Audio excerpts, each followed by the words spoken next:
we are fucked, that this world is headed to an end, which is the beginning of something new on the other side.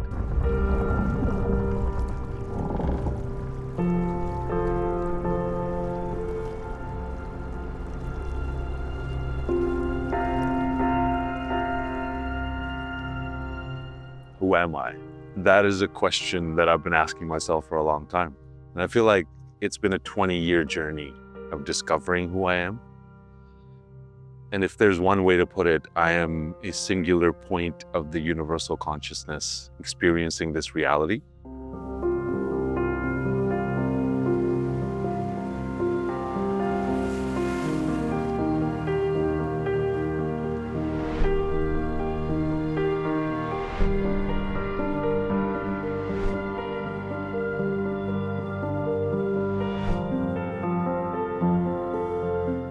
Coming here, came in, and it felt a little alien for me, because this is not a natural space for me. It's also not natural seeing somebody like me here. So, partially I was like, okay, I felt like a bit alien. Normally, if I'm already in that edgy kind of divisive state, and then I feel this discomfort, it would just increase that friction. The first day when we prayed, it just lifted all of that. It just cleansed my energy, took away that whole thing. I was specifically being confrontational with somebody who, I'm having some issues with. And going into the prayer, I was thinking about all the ways I'm gonna navigate, just mad. Coming out of the prayer, I was just like, no, just love.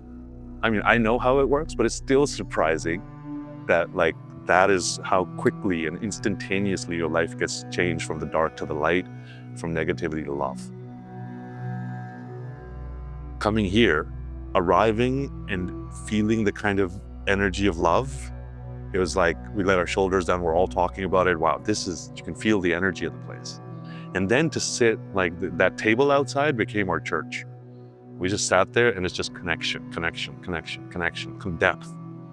And the sharing circle was profound, because just hearing the pain, the story, the suffering, but also the beauty, the love, the resilience, the amount of energy being put into, being that resilient pillar for your family, for your society, and hearing each person's story, I was resonating at each step, saying, I was there, I was there, I was there. And then being able to share my story. I haven't shared this story public, but that dynamo of healing, super profound.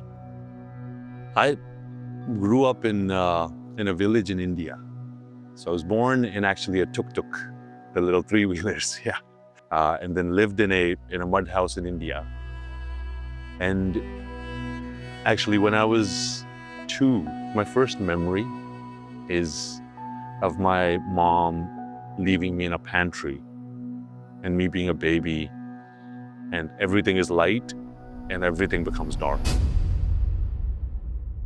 And she had had a very rough life. She lost her first child, and that really broke her. So later on in my life, I found out that she was actually having an affair with the neighbor. And being a Sikh, our culture is very, very martial when it comes to those kind of things. So my dad came home one time and found out that she was doing that. So he killed her and made her disappear from reality, made her disappear from my life. So I never had the chance to see even a photo of my mother. Never seen what she looks like. At 15, my dad took me to Canada. He was broken in his own way. I can imagine how it is living life like that and having to do that to your first love. I had to go to this private school, to this Lutheran school. And I would have to dress up in dress clothes, with dress shoes, and a thin jacket. And I would have to walk through basically minus 30-degree weather through a snowy field to catch my bus. And this one day, I did that. It's blizzarding sideways, miserable outside. I walk outside, I go to the bus, my shoes are covered in snow and everything's filling with water. The snow's up to here. I get to the bus, and in that kind of temperature, you can only survive a few minutes. And I stood there waiting at the bus stop, and it's 5 minutes, 7 minutes, 10 minutes. And at 10 minutes, I'm convulsing, just trying to stay alive. And the bus is late.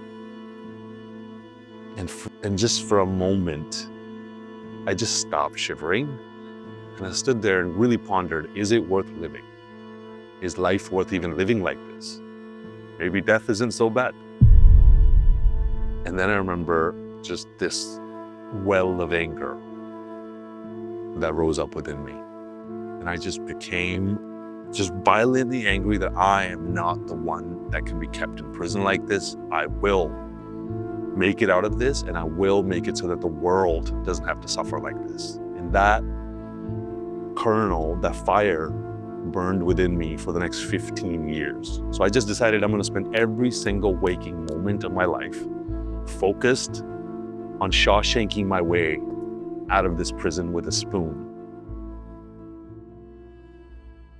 Which person surprised me the most on this trip? That's a really good question. It's Dennis, because just hearing his story, and he's coming from Ukraine, from the middle of the war, and still having that energy, still shining bright, not just a superficial smile, but still having the goodness in your heart, not jaded, not in that energy that we're talking about, the negative energy.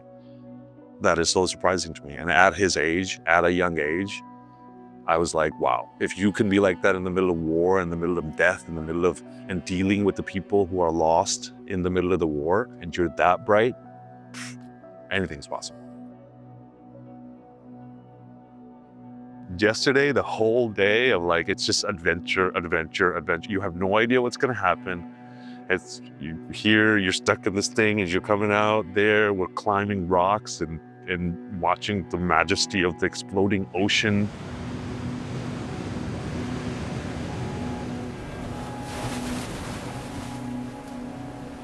Just trying to fight the waves, and then, or try to stand strong in it, and getting knocked over like a bunch of bowling pins. It's like we became kids again.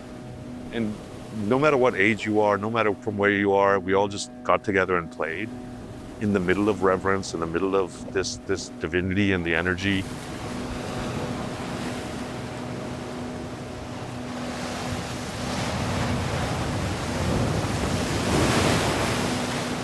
I think the most challenging thing for me was disconnecting from my world, because a lot of people depend on me to be on top of things. A lot of people depend on me to always watch the markets and always take the right decisions. And there's a weight on my shoulders that I always carry around. And these are the best people in my life. These are those souls that are on the mission that I know if I mess something up, it affects a lot of people. But disconnecting from that world and truly allowing myself to be present, allowing myself to fully experience for myself, I think that was probably the most challenging thing at the beginning. First day or two, it was like that anxiety of like, I need Wi-Fi, I need connection, all this kind of stuff. After the first day and a half, it's such a pleasure. And I'll be honest, the toughest moment for me is right now, is to know I have to leave this bubble of energy. I have to leave my brothers, this energy we've been laughing our asses off the whole time. And now, like Jonas was saying, just on the other side of the sea is all our problems. And to step back into that world is, on one side it's tough, on the other side my battery is recharged, so I'm ready for the fight. Wherever you are, whoever you are, it's so easy to think that you are just you, that you are alone, that you don't have others around you. You may feel like an alien in the world. But just remember this, we are here. Your brothers are here. Come, hug, love, feel the true weight of you as the collective, as the whole. You are not alone. We are a army across the world that is connected to the divine, connected genuinely heart to heart, and is here to uplift you, to love you, to care for you. Become the fertile soil where you, as good seed, not just grow, you bloom. You're in a garden that is the best I've ever seen across the world, and it's everywhere.